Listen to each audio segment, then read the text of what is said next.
In March of 2021, I came here to NATO to affirm President Biden's commitment to rebuild, to revitalize, to re-energize our core alliances and partnerships. Indeed, they're our greatest strategic asset, an unmatched network of alliances and partnerships. And I did this at NATO because some back then were questioning its relevance, its capacity, its unity. As we meet here today in Brussels, those who bet against NATO have clearly been proven wrong. NATO today is bigger, it's stronger, it's more united, it's more capable than ever. In Vilnius, NATO's leaders agreed to the most ambitious plans since the end of the Cold War to adapt and to strengthen our alliance. And we're now delivering on those plans. 19 NATO allies either are meeting their Wales commitment or have credible plans to do so by 2024. In other words, devoting 2% of their budgets to defense spending. That's 2/3 of our alliance. Allies are increasing contributions of forces and other capabilities. We are working together to boost our joint industrial defense capacity. We've added our 31st ally, Finland, and the 32nd, Sweden, will soon be among us. NATO will continue to adapt to meet 21st century challenges, threats, whether it's Russian aggression, coercion from China, challenges in cyberspace, terrorism, the entire gamut of things that we have to be concerned about as an alliance. And in fact, it's this capacity to evolve that has made NATO the world's indispensable alliance for 75 years, and the actions we've taken in Vilnius and that we're taking here over the last couple of days are setting NATO up to remain that indispensable alliance for the next 75 years. The meetings here this week focused on critical steps that we can take to advance NATO's revitalization in time for the historic Washington Summit, the 75th anniversary summit that'll take place next year. First, we focused on NATO's enduring support and commitment to Ukraine. And I have to tell you, listening to all of our colleagues around the table, every single one expressed strong, enduring support for Ukraine. Some are questioning whether the United States and other NATO allies should continue to stand with Ukraine as we enter the second winter of Putin's brutality. But the answer here today at NATO is clear and it's unwavering. We must and we will continue to support Ukraine.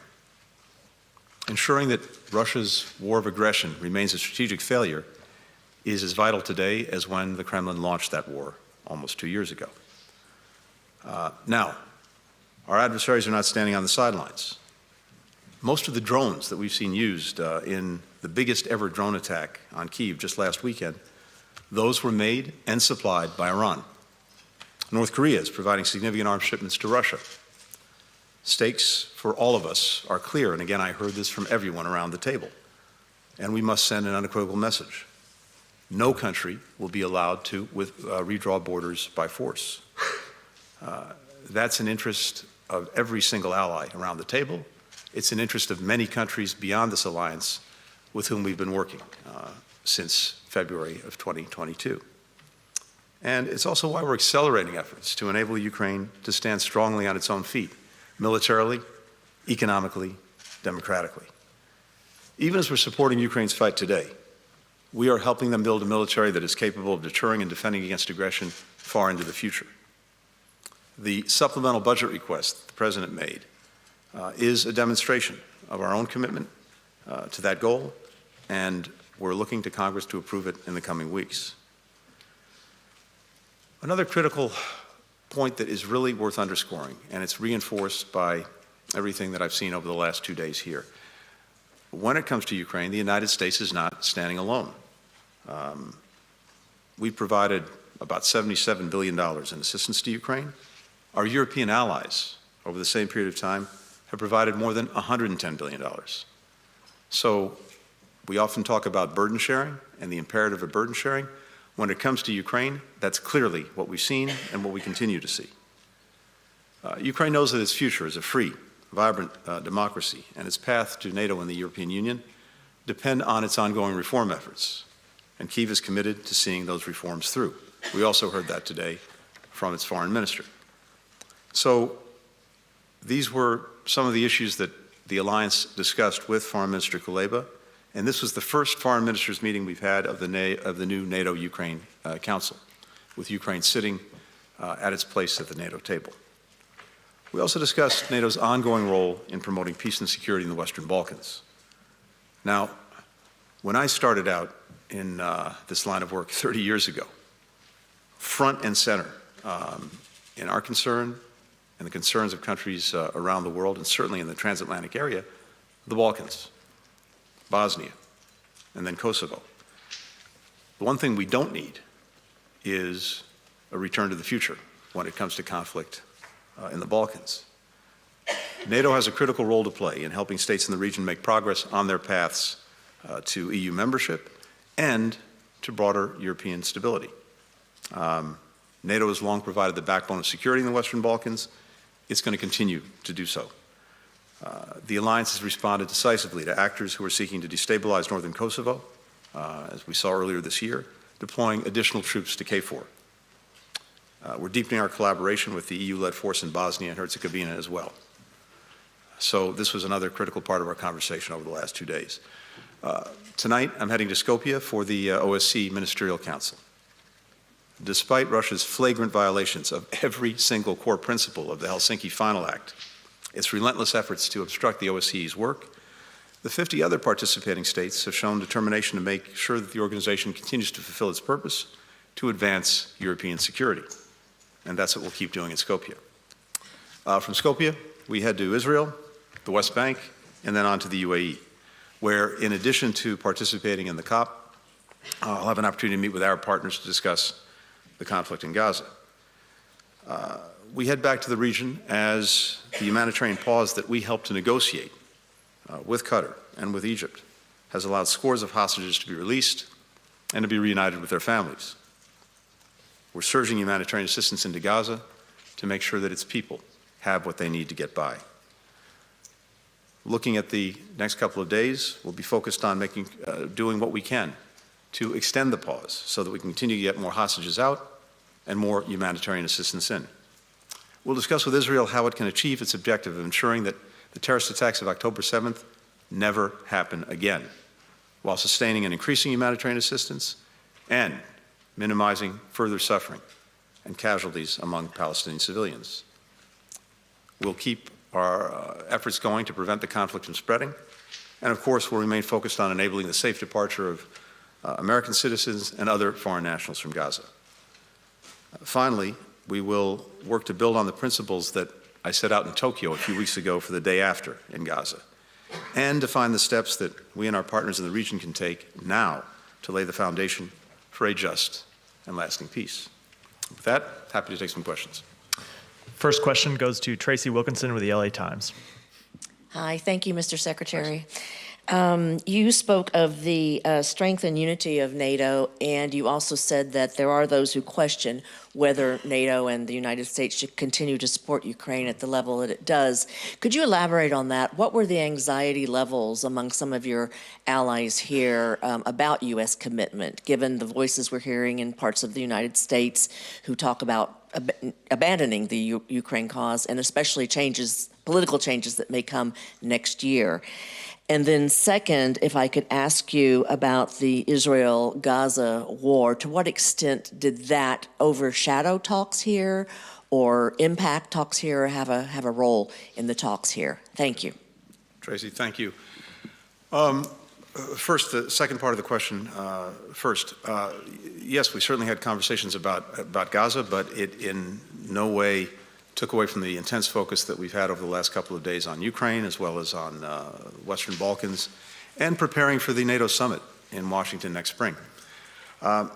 With regard to Ukraine, let me say this again, because it was very, very starkly clear listening to all of our colleagues around the table. Virtually to a country, I heard a strong, enduring commitment on the part of alliance members to Ukraine, to making sure that it had what it needs to defend itself, to retake territory seized from it by Russia, but also to build itself up so that it can stand strongly on its own feet, militarily, economically, and democratically. I heard no sense of fatigue or falling back. On the contrary, a determination to continue to press forward.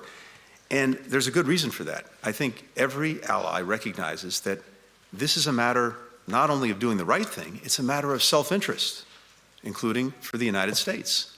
There's a clear self-interest among allies to stand for the basic principles at the heart of the UN Charter that are being violated egregiously by Russia, because these principles matter to our own peace and security.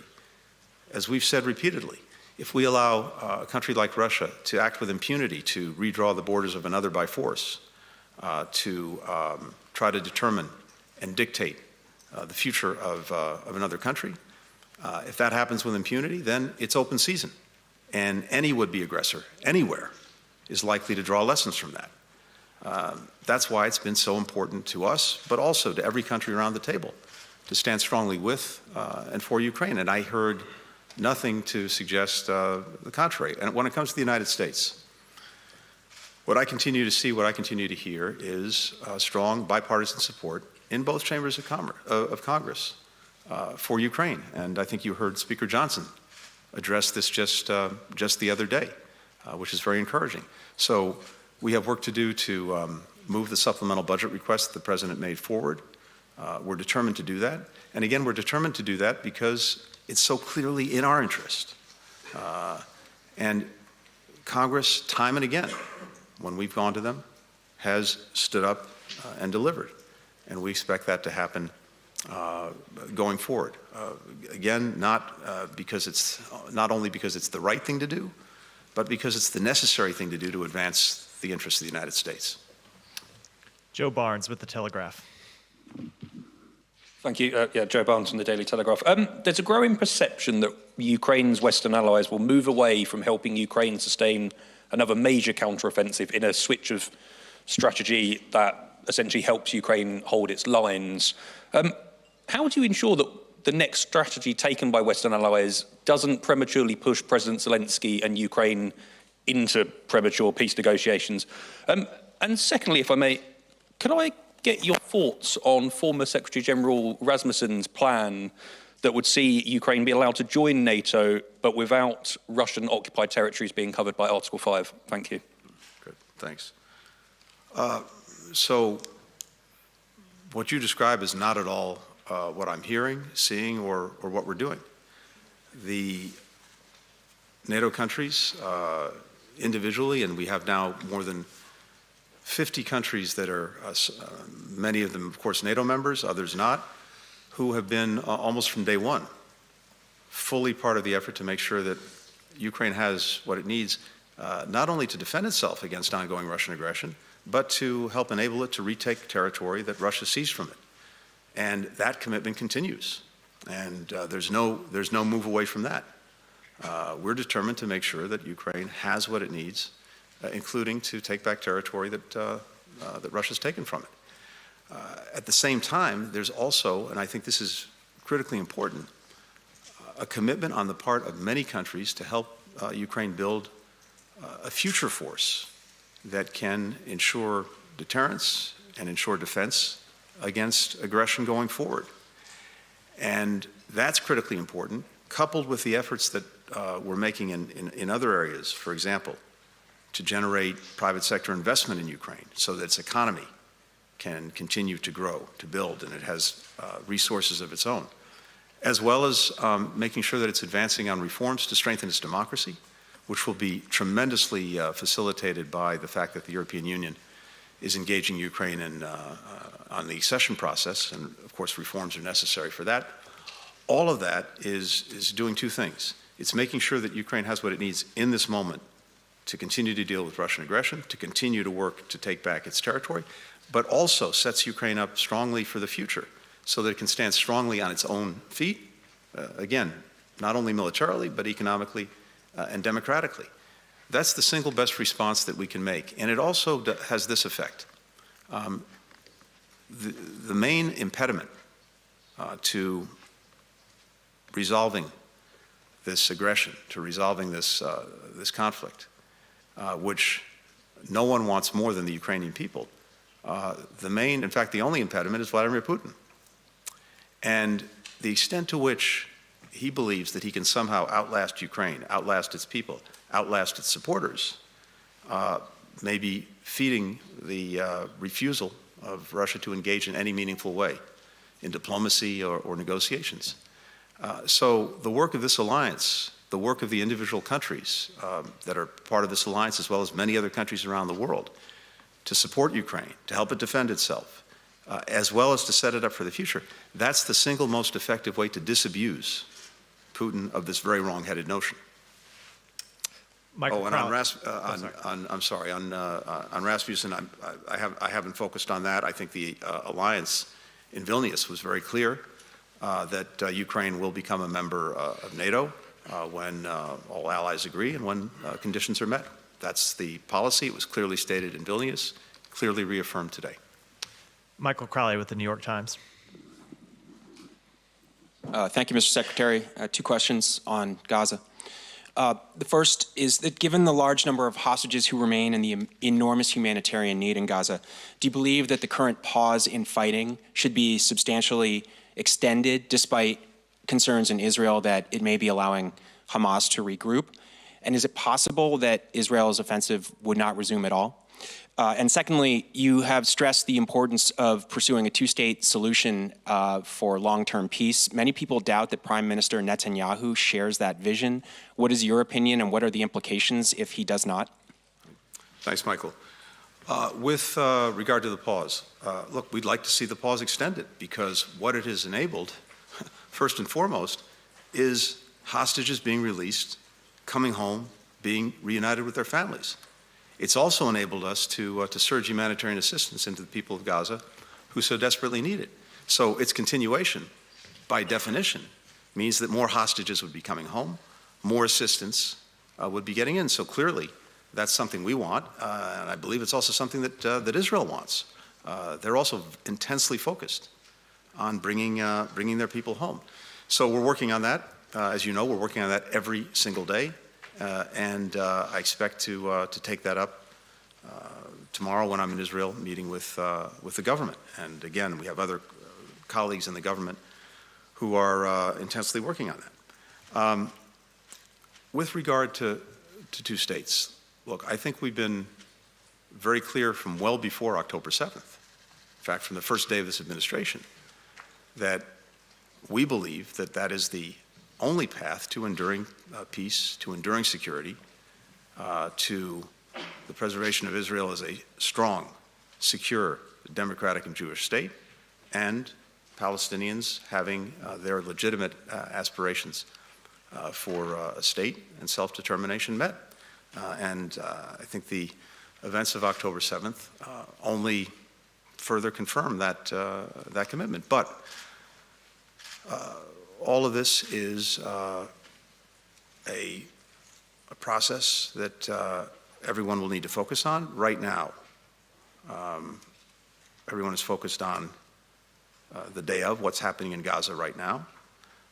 But we also need to be focused at the same time, and we are in conversations with many other countries, on what I've called both the day after and the day after the day after. By the day after, I mean what happens in Gaza once the campaign is over.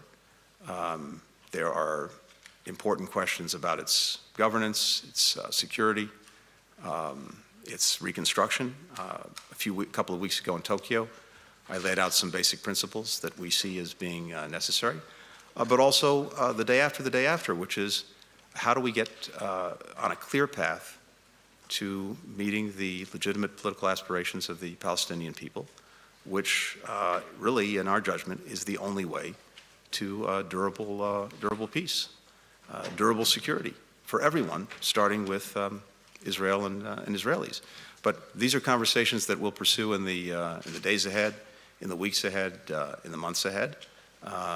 There's a long history here, but I think what this has done, what October 7th has done, among other things, is I think to refocus many countries in the region and well beyond on how do we help Israel ensure that this never happens again. And we believe that one component of that is putting in place the conditions for genuinely lasting, durable peace and stability. And for us, the best path there goes to 2 states. And the final question goes to Alexander Baker with The Telegraph. Thank you, Mr. Secretary. How does the U.S. view the ambition of the Dutch Prime Minister Mark Rutte to be the new Secretary General of NATO? And is the outcome of the Dutch election an obstacle? Well, first, we have one Secretary General at a time. And as it happens, we have an extraordinary Secretary General right now, and Secretary General Stoltenberg. I said it yesterday, repeated it at the Council. His leadership over the last few years at one of the most challenging times in the history of our alliance has been nothing short of exceptional. And again, colleagues around the table said the same thing. But he still has a lot of work to do as we head to the Washington summit, which is still many months away. We're focused intensely on that work and on working with the Secretary General to make sure that we have a successful summit and the alliance continues to deliver on the commitments that its leaders have made, particularly at the Vilnius summit. With regard to the future and the next Secretary General, I'm not going to comment on internal deliberations within the alliance. We will work that out. We'll work on it together. And I would expect that by the Washington summit, we'll be in a position to talk about it more clearly, more directly. Thanks. Thank you all. What about Sweden as a NATO member?